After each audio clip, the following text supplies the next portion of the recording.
right, hello and welcome back to Sports News and Opinions. This is Cole, and we're back with episode 2 of, well, not really episode 2. This is my first full thing, all right? We have I think 5 different topics that I'm going to talk about with you guys today. So, I'll break this up in a little like short things, but I'll also post this long one too. So, I guess let's get started. Patrick Mahomes, Chiefs quarterback Patrick Mahomes, recently signed the richest sports deal in the history of sports. An extension. It was 10 years, $503 million with him making. I did not write that down. I have notes. I should have wrote that down. So just give me 1 second.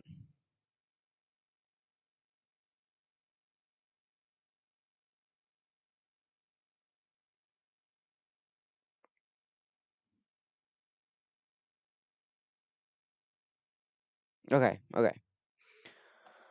This is according to Yahoo Sports. So I'll just read what it says. Mahomes' deal has $63 million fully guaranteed, though plenty more is practically guaranteed, and $141 in injury guarantees, which means if he has a career-ending injury, he just automatically makes $141 million.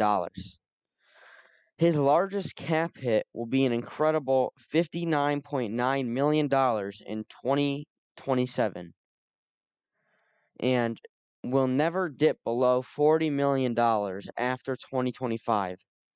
So here's how it's gonna work. Here's how each year by year is gonna go. Next year, because he still has his rookie contract. He has 2 years left on his rookie contract still. So that means what's it called? Why can't I think of it? That means that he's basically on a 12-year deal. So I'll go his base salary year by year, but so this does not include the bonus or the roster bonus, or yeah. So this doesn't include his roster bonus. So next year he will make a base salary of $825,000. Then in 2021 he'll make with a base salary of $990,000. I'm not gonna keep saying base salary. So these numbers that I'll list are base salary. In 2022 he'll make $1.5 million. 2023, $5.5 million. 2024, $2.5 million. 2025, $2.5 million again. 2026, $2.5 million. 2027, $10 million. 2028, $13 million. 2029, $20.5 million. 2030 is $27 million. And 2031 is $38 million. And that does not include the roster bonus or any bonus, right? So that means the max value of his contract is $502,631,905, right? Dollars over the next 10 years. I think. If we're not including his rookie contract, then that's how much he'll make. Which is, like I said, the richest deal in sports history, beating Mike Trout by about I think $60 million, maybe 80. It's between 60 and $80 million, just a lot of money. I'd be set for life if I had like $1 million, and he's making 503. The bad part though is that they don't have enough money for a lot of the other players that they have on the roster, such as Tyreek Hill, Chris Jones, who was supposed to who signed his franchise tag, I think, this year. And I don't think they'll be able to get a long-term deal done with him. So they might have to let him go at some point. The Travis Kelce, no, he's already making a lot of money. But they have a lot of players that might need they have a lot of players that might need to take pay cuts or they need to restructure their contract because if they want to keep winning, then that's how they're gonna have to players. They can't be money hungry, you know. So a player like here's a player. Here's an example. Sammy Watkins. He recently said, "How much money do I need? My family's taken care of well. Do I want to go to another team and lose and get 1,000 yards? Do I want to come back and try to fight for another championship?" So basically, what he's saying, do I want the money or do I want the rings? And I think a lot of players probably want the rings more, because I don't like that's the thing I don't understand. Players in the NFL are so money hungry that they won't take a little bit less to make their team better. You know, Tom Brady did that for the longest time. Tom Brady never made never made enough money that he should have. You know, he always took a little bit less, and it helped the team that they had a dynasty. They won 6 Super Bowls, so it worked out. That's I mean that's just what happened. But then players are so money hungry, like Dak Prescott. Dak Prescott, you know, there's jokes around him going, Dak Prescott's going to want a 12-year, $600 million extension because he wants like $40 million a year, and he's not really worth it. He's a good quarterback. He's one of the top in the league, but he's no he's no Patrick Mahomes. Obviously, he's not he's not worth it. He's making 31, I think 31 million on his franchise tag this year.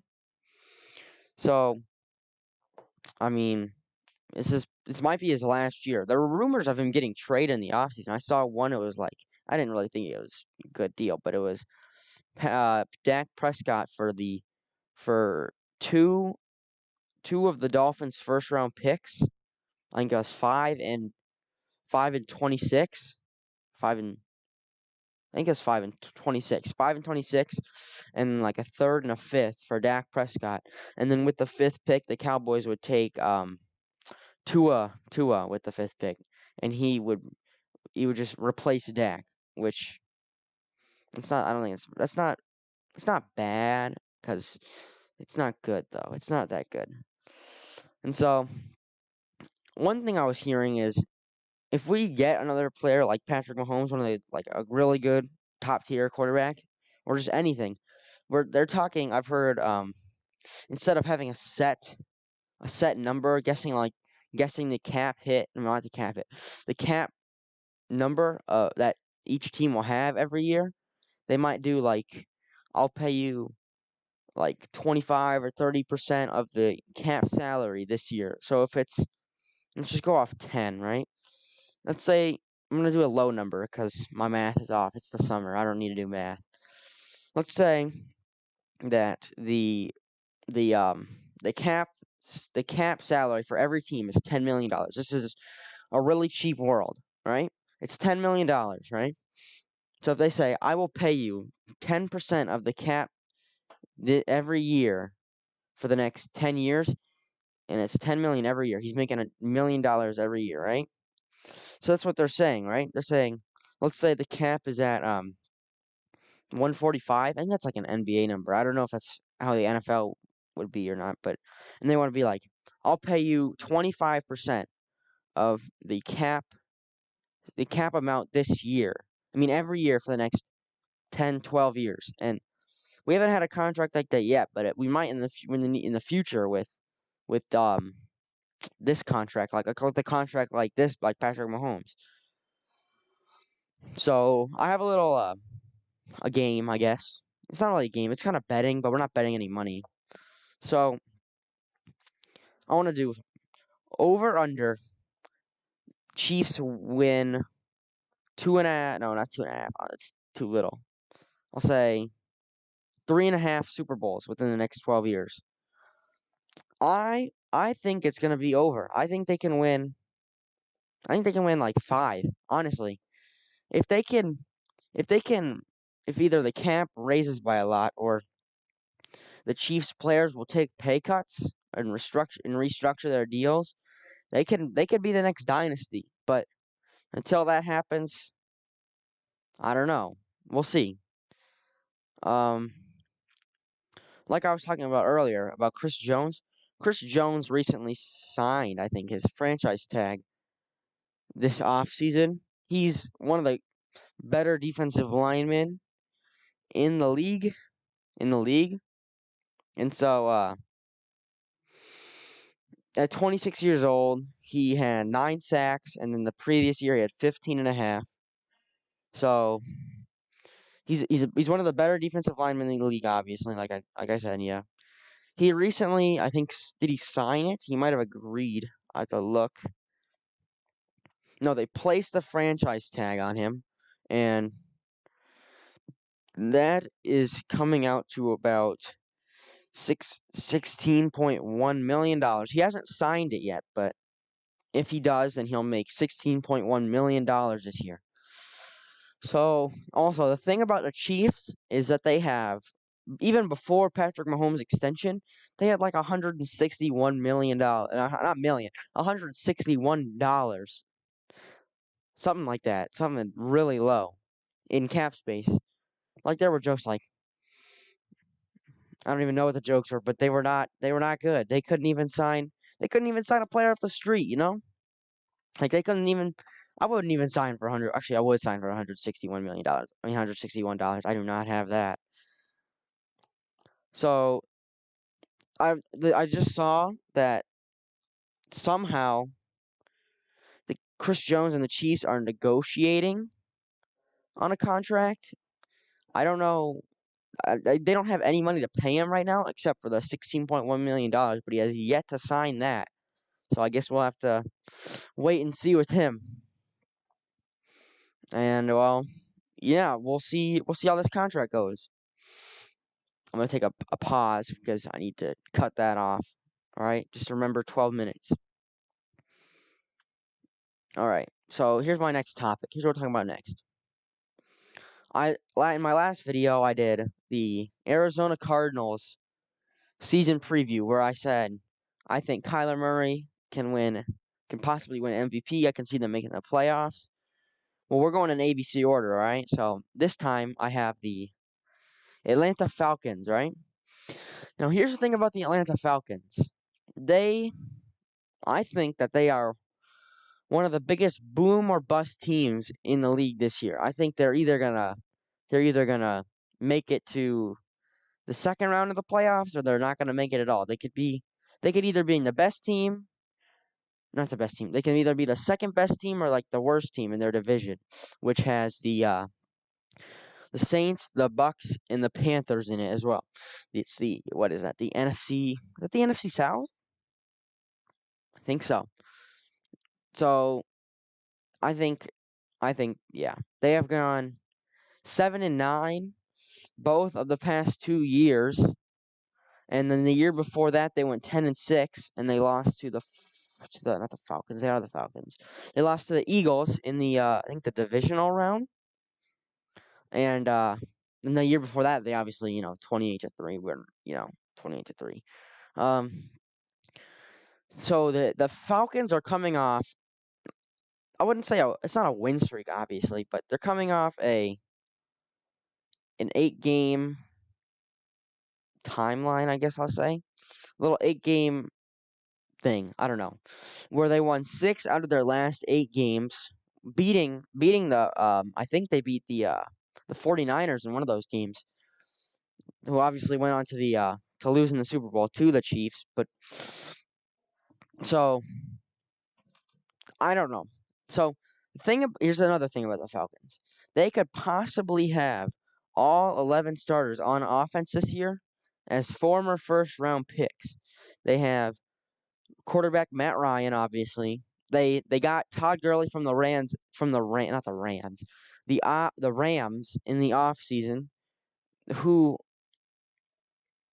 I mean, people say he's coming off a down year where he scored like 16 touchdowns. I don't know how that's a down year, but I mean, we'll see what he does. Wide receiver one, they're like obviously one of the greatest wide receivers in the game right now. Julio Jones, who I think could have a really good season. Same with their wide receiver too, Calvin Ridley. He could have a big year. I think he could have a really big year. He had 10 touchdowns. He had 17 touchdowns in his first 2 seasons and 1,600 yards. He's basically had the same season both seasons. Um, Wide receiver 3, this is where they might not have all 11. They might only have 10, which is still not. I mean, only 10 is still a lot. But wide receiver 3, they signed Laquan Treadwell this offseason from the. He went back to the Vikings, I think. Well, they signed him. If he ends up starting, then they'll probably have all 11 starters as first round picks. I like Laquan Treadwell. I feel like if he's put in the right situation, he could probably do good, but he hasn't showed us that yet. So their tight end they got from the Baltimore Ravens. They traded for them from the Baltimore Ravens. Hayden Hurst. The fun fact about Hayden Hurst, he actually ran the fastest on the Ravens last year. He ran like 22 miles an hour. I'm probably really off, but which is surprising because Lamar Jackson and Marquise Brown are both the fastest players in their position, probably one of the fastest players in their positions, not the fastest. But Hayden Hurst, I think he could have an Austin Hooper season. I think Austin Hooper might have been a product of the Falcons system, because they had Tony G too. Tony G played good with the Falcons. He played pretty good. Actually, no, he played good. I think he played good. Then their entire offensive line, I'm not gonna go position by position. Jake Matthews, James Carpenter, Alex Mack, Chris Lindstrom, and Caleb McGarry are all first round picks as well. So, I mean, you would think that if you had all 11 first round picks as starters, then you would be pretty good, but I guess, again, we'll see. Because they are, in my opinion, the biggest boom or bust team in the entire league. They'll either be so good or really bad. I don't think that there's really an in between for them. Well, actually, there might be an in between, but in between for me is probably 7 and 9. That's average for me. I mean, I know you would say, oh, 8 and 8, but no, I think 7 and 9 is probably the league average of average record. So the defense looks, I mean, it looks pretty good. They have holes at cornerback. They have like a pretty big, not too big hole at running back and right end. Their current right end is Alan Bailey, who's like 33, 34.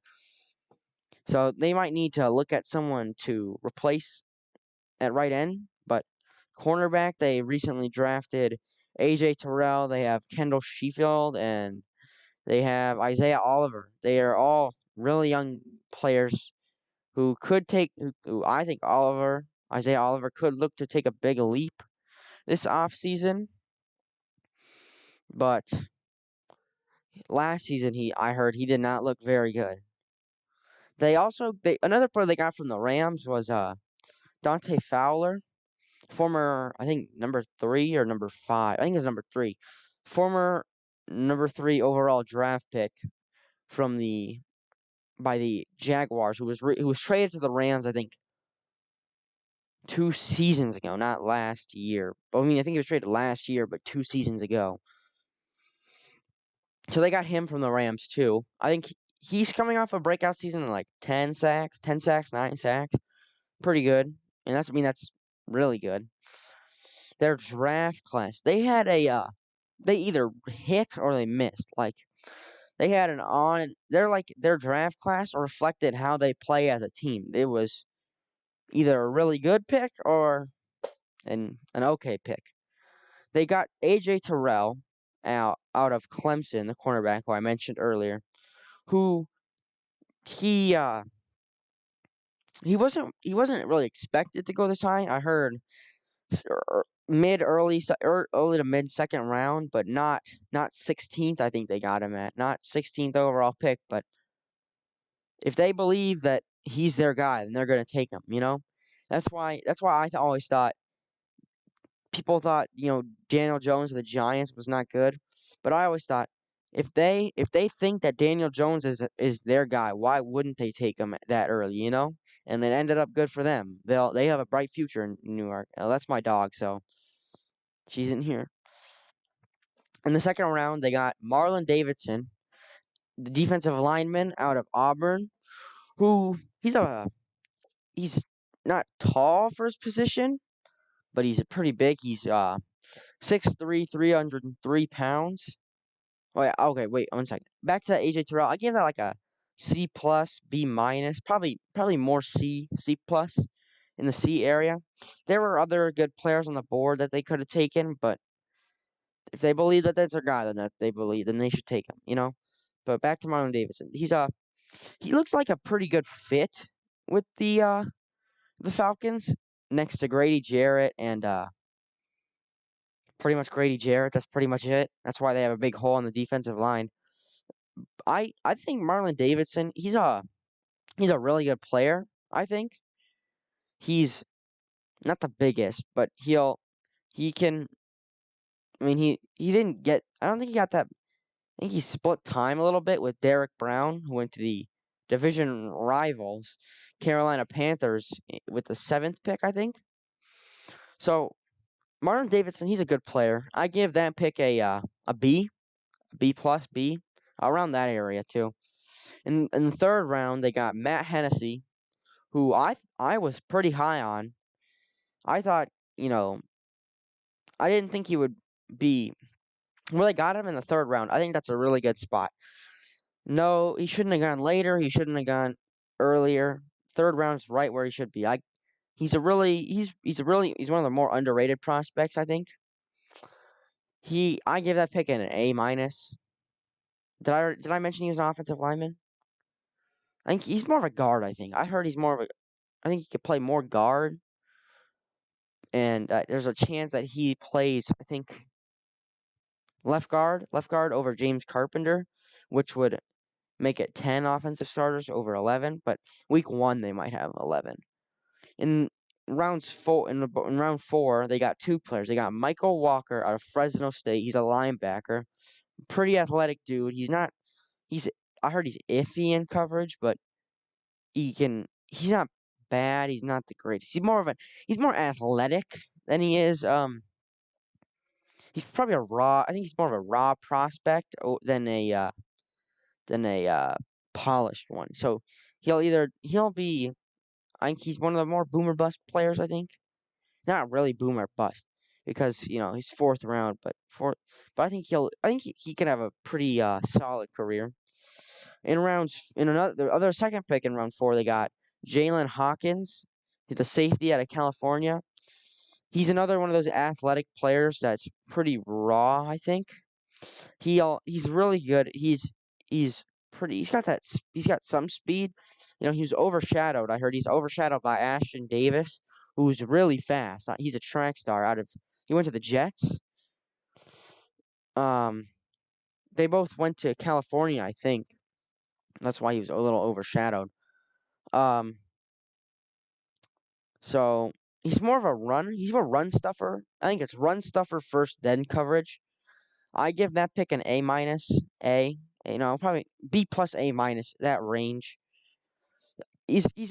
I think they're pretty set at safety, so he might play in the box more. I think he's 6'1". He's like 6'1", 2 something, 215, I think, around that. I'll have to look real quick. Yeah, 6'1", 208 pounds. He'll probably play more in the box, I'd say. He won't be a starter because they have Ricardo Allen and Keanu Neal and DeMonte Casey, who's I'm a big fan of DeMonte Casey. So he'll probably be more of a box type player. He'll be rotational, of course, but I give that pick an A minus. Then in round 7, so they didn't have a pick in rounds 5 or 6. So in round 7, they took Sterling. I'm probably gonna butcher his last name. Sterling Hoffercher, who's the punter out of Syracuse. I mean, it's a punter, and he might have been there. He probably would have been there in free agency, but I think don't they have a hole? They might have a hole at punter. I have to look at that. I should probably know that, but I don't. At punter, their current punter is Ryan Allen, who had a pretty bad, I'd say it's a pretty bad average punt yards of 42. I mean, it's not bad. It's not the greatest. I mean, he was recently cut from the for the Patriots last season in the offseason because they drafted Jake Bailey out of I don't know where they got Jake Bailey. I should probably know that, but I don't. But Brandon Allen, he's 30 years old, so there's a chance he does not stick around. So that's why they probably got their guy. I heard the guy that they drafted has here's what CBS says. Hoff Richard has a booming leg and multiple years of experience at Syracuse. So, I mean, if your guy has a booming leg and you got to get him, that's pretty much how I think you got to do that. So, with that being said, my ceiling for the Falcons this year is probably 10-6. I think they could sneak in as a wild card. I think I think 10-6 might get them second or third because ceiling wise, the Bucks are at like 11-5. Probably for me, that's 11-5. So ceiling wise, they could be the second or third. But what you call it? Space spot. I don't know. Second or third in the rankings, I guess, of their division. So 10-6, I think that's a pretty fair ceiling. Their floor is 6-10, so just the opposite. They that's where I think the bigger boomer bust. A 4-game difference I think is pretty big. That obviously gets you from the playoffs to out of the playoffs. And so Dan Quinn, I know he's on the hot seat this year. So I mean he's been on the hot seat for the past like 3 years, but well not 3, probably 2 years, but I think this could be as possibly last year. He's more of a defensive mind, right? So I guess we'll see if that's their floor. Then my prediction, I think that a fair prediction for the Falcons is 9-7. So they'll win 2 more games, I think, than they did last year. That should put Dan Quinn. It shouldn't really get him fired as much as it. I mean, it might because with 11 first-round picks on your roster, you might I mean not on your roster on your offensive line up on your offensive starting lineup. Um, 9-7 is pretty low considering that, but 9-7 is pretty fair, I'd say. Dan Quinn, this might keep him on the hot seat, but there might be a little bit less of a chance he's fired after this season. I think anything lower than 9-7, then I think he's gone. He's more of a coordinator kind of coach, I think. And well, again, we'll just have to wait and see. So my next segment is my breakout, bust, and unexpected impact players for this upcoming season, if we have this upcoming season. So I'll start with my breakout players. It's mostly wide receivers. I feel like when most people talk about breakout players, you're mostly going to talk about a wide receiver. That's just what I hear mostly. So I'll have a list. I'll list the players and then I'll go in depth on the players that I feel like I should talk about. So Deontay Johnson, number one, Deontay Johnson. Then Terry McLaurin. Wait, I'll say the teams first. Deontay Johnson, who's a wide receiver of the Steelers, my favorite team, the Goats. Terry McLaurin, who's the wide receiver of the Red Washington. We'll see what their name is by the end of the week, probably. Then I have Kyler Murray, quarterback of the Arizona Cardinals, who's coming off his Rookie of the Year season. Then I have John Ross, who is probably he's supposed to have been breaking out for the past 3 years, 2 years.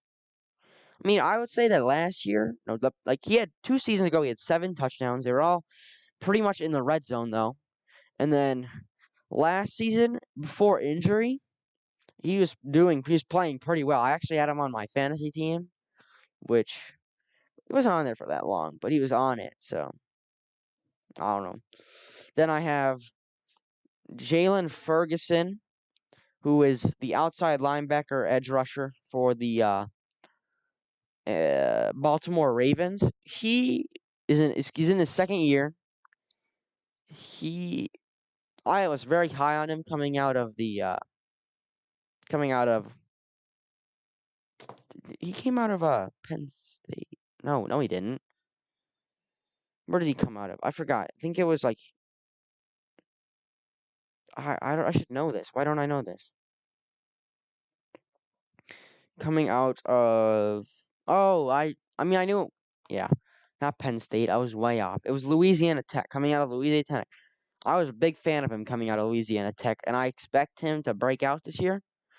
We're all talking about how Marquise Brown is going to break out, but we're not talking about the other wide receiver from that draft class in Miles Boykins. He's like he's a big threat wide receiver. He's a pretty big dude. I don't know if he'll beat you with speed, but he'll definitely catch the ball over you. Then I have Mitch Trubisky. Yes, I know. The GOAT, Mitch Trubisky, as a breakout player. I think with Nick Foles, with the Bears trading for Nick Foles, that's just going to motivate Mitchell Trubisky to really put in the work this offseason and prove everybody wrong. Personally, I mean, I know that everybody hates Mitch Trubisky and that everybody's like, oh, his second year, where he had like 24 touchdowns, was so bad, where he made the Pro Bowl. I don't know what was so bad about that. I know he misses wide receivers often, but you can work on that. You can work on your accuracy, you know? And then Mitchell Trubisky's teammate, I have as another breakout player, Riley Ridley, who is Calvin Ridley, who I was talking about earlier. His brother, he's a wide receiver as well. He played pretty well, I think, in week 17. I think he played pretty well in that week. And I could really see him going off. I have another Bears player who this time on defense, Kevin Tolliver. He's a cornerback. I think he's in his third year. Many were expecting after I think did one of the Bears cornerbacks last year got injured, I think, and many were expecting Kevin Tolliver to take the next step. I think there's still room for him to grow. He had that was a game sealing interception against the Lions on Thanksgiving. So I wouldn't be surprised if you hear his name get called a lot this year. Another player, not on the Bears this time, on the Bengals, I have Jermaine Pratt. He's the middle linebacker. I think he had like, let me just look. He had like 63, I think it's around 63 tackles. Probably a lot more. I'm probably way off, but 76. He had 76 tackles last year. And he's I was pretty high on him. I like him as a player. He's got potential, but I think he's more of a run stopper and not a coverage guy, which was why they drafted that other guy. So I'd expect him to get his name called a lot. My Lions player, I have a player breaking for the Lions. Amani, I'm probably gonna butcher his last name too. Aruwarie.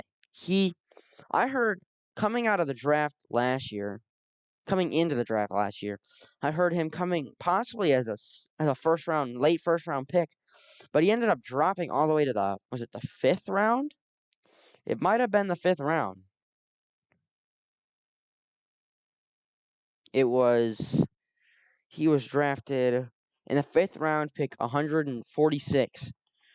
And to finish out the season last year, he played very, very well. I think it was week 17 against the Packers, and I think he got an interception. He might have had something like that. Um, he I will just read his stat line. Yes, he had 4 tackles and an interception last year against the Packers in the last game. And so I think everybody's talking about, Jeff Okuda, who's obviously going to be a good player, I think, this season. And then they got Desmond Trufant from the Falcons too. But nobody's talking about Amani Aruarie, something like that. I don't know his last name. And I think I think you should be looking for him, getting his name called this season. So my last breakout player is Paris Campbell of the wide receiver of the uh the Colts. He's one of the speedy guys. And so I'm just gonna tell you his stat line because he really disappointed. He really disappointed last year. Like he was expected to possibly win Rookie of the Year.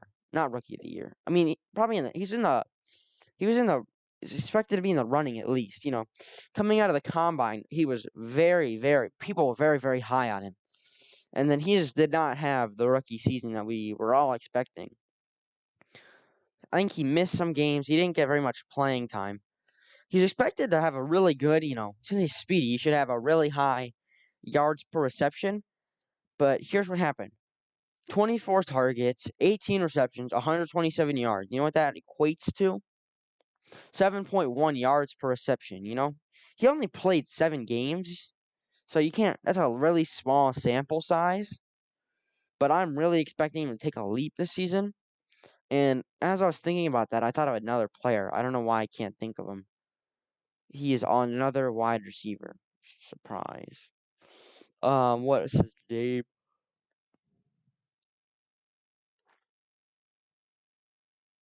I don't know. Um, so now we're gonna go to my busts. So people will probably get really mad at this one, but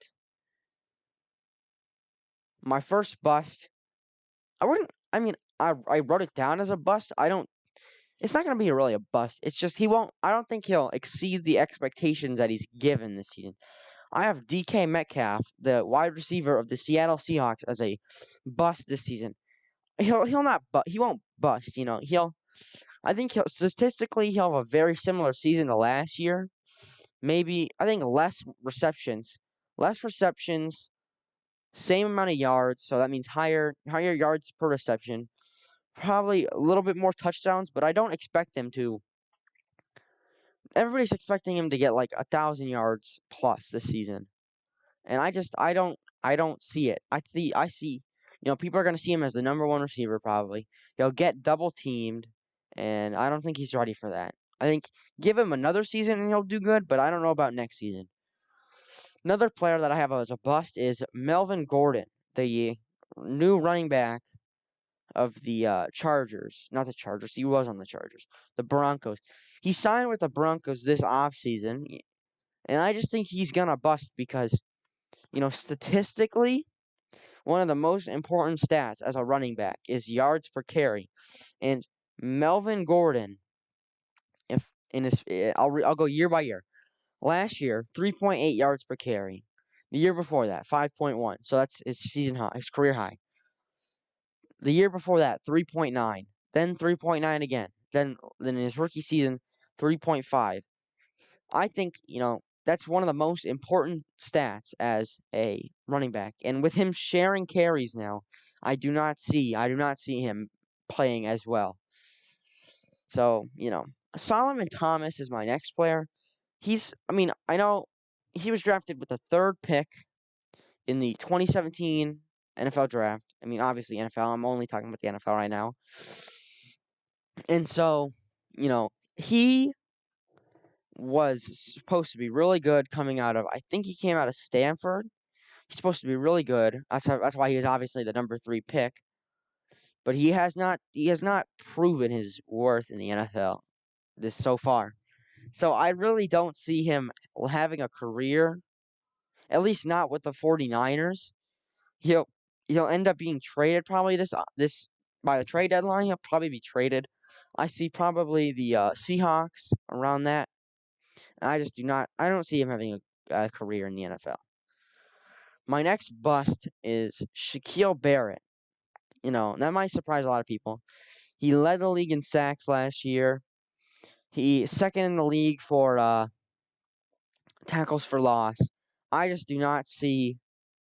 I just don't see him replicating. I don't see him doing that again. And so my next group of players is unexpected impact players. I'm not gonna go in depth. I'm just gonna tell you who they are, and then I don't know why I'm not gonna go in depth. I really don't think I should. So my first unexpected impact players both play for the Cardinals. I have Hakeem Butler and Andy Isabella. I'll go in depth a little bit. Hakeem Butler is 6'5". He's a big play guy, and then Andy Isabella is the speedster. And if you put those two together, I feel like you have a pretty good duo. And so I can see them being unexpected impact players. For the Bears, I didn't do team by team. I'm just gonna say the team first. I have Artie Burns, who is one of the bigger busts in recent draft history. Steelers took him, I think, with 25th or 30th pick, around there. And he just didn't pan out. He's a man-to-man player. He'll play real well in man-to-man situations, but he's not. Steelers run more zone, I think, than man-to-man, and so that's why he just wasn't really a fit for us. Um, for the Bengals, I have Auden Tate. He is another really tall guy, wide receiver that could be really unexpected impact, especially if they have to trade away AJ Green. If they give away AJ Green, then Auden Tate. Look for Auden Tate this season. For the Cowboys, I have Tony Pollard, who is their backup running back. He's more of their change of pace running back, and so when Zeke gets tired, uh, Tony Pollard comes in. He had a really good rookie season. He had like 400, and I think I'm gonna guess this right. All right, if I get this right, then you all owe me $5. I think he had 426 yards last season. So I guess we're about to check. 426. Please be right. Oh, dang. I was off. I was off by, let me just, 29? I was off by 29 yards, I think. But 400, it's probably, my math was probably wrong right there. But, so he had 455 yards on only 86 carries. So that gets you 5.3 yards per carry, right? That's really good, obviously. And so I just watch out for him. I think he's no fantasy option. I don't like talking fantasy because they're all stat people, and football is not all stats. That's why it's impact players, not gonna have a lot of stat players. So my next impact player is Packers running back AJ Dillon. I see the Packers are gonna be a run heavy team this year under second year coach Matt LaFleur. I think they're gonna be really run heavy. They're not gonna lean on Aaron Rodgers like the Packers always used to do. I think you have Aaron Jones on first and second down, Jamal Williams on third down, unless he gets traded. I think he's one of their trade candidates. And then on short down situations, probably like fourth and short, and then goal line, I see AJ Dillon coming in. And AJ Dillon he's like, I don't know what his comparison would be, but he can do what Aaron Jones does. And I think that's why I don't know if they will re-sign Aaron Jones, because they pretty much have another Aaron Jones in AJ Dillon, who's on his rookie contract, and Aaron Jones is in the last year of his contract. My next impact player is Quintez Cephas, and this might be a little bit of a Wisconsin Badger bias. He was drafted in the 5th round to the Detroit Lions. He's not the fastest. He won't beat you with speed. He does not get much separation, but he will he will catch the ball over you. He's a big play. He's another big play player. He won't he'll be rotational. He won't play every down, obviously, but when he comes in, he'll make a big impact, I think. And so I just watch out for him. Um, for the Chargers, I have both rookie wide receivers, KJ Hill and Joe Reed. I see them making a pretty big unexpected impact with Keenan Allen and Mike Williams, who's a pretty good duo. You're going to have KJ Hill and Joe Reed coming off in a rotational kind of setting, I guess. And I see them interchangeable. So when one gets tired, the other will come in, and I think they just watch out for those two. They might surprise a lot of people too. This is not really an unexpected impact player, but it really is because nobody really knows who he is unless you're a Badger fan or a what's it called? A Giants fan. Ryan Connolly of the New York Giants, middle linebacker for the New York Giants, is a breakout and unexpected impact player. In 4 weeks, he had 2 interceptions and dang, you guys are gonna make me. Not you guys. I'm gonna make myself look it up again. He had. Why can't I spell? He had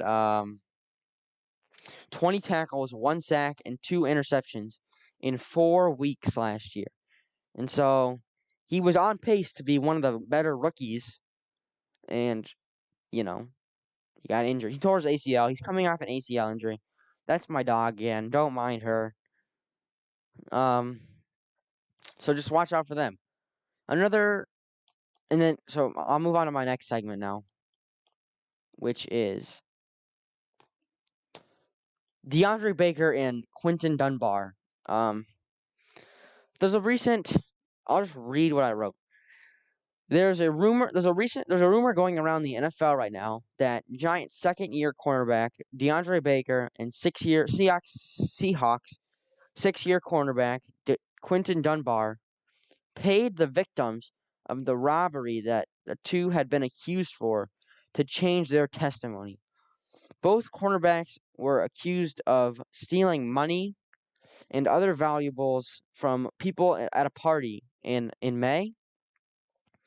And DeAndre Baker pleaded guilty, and he also has denied the allegations of paying the witnesses. So that's a pretty big story right now. And coming in a second year too, and then Quinton Dunbar is one of the better slot. I think he's a slot type player. He's one of the better corners in the league. And so both DeAndre Baker and Quinton Dunbar's future with their teams are probably unlikely following this situation. When there's more, I'll report more when new stuff comes out. And then, so now we have my last segment, Bud Dupree, Steelers linebacker, edge rusher. Bud Dupree has filed for grievance over his franchise tag situation. His franchise tag is being paid as a linebacker, but he wants to be paid as a defensive end. And Shaquille Barrett of the Tampa Bay Buccaneers also wants to be paid as a defensive end and not a linebacker. So they both play defense. I mean, they don't play. They're not defensive, and they both play not offense. They both play outside linebacker in a 3-4 scheme with the making them both edge rushers. So they're not going to play in coverage. They'll rush. They'll stop the run. Bud Dupree is coming off a breakout year in which he had 11.5 sacks and 16 tackles for loss. He did not even have that in his first, was it 3? I think it's in his first 3 seasons combined. He only had 20 sacks. I think that's right. That might be wrong. That's probably wrong. I'm going to fact check real quick, but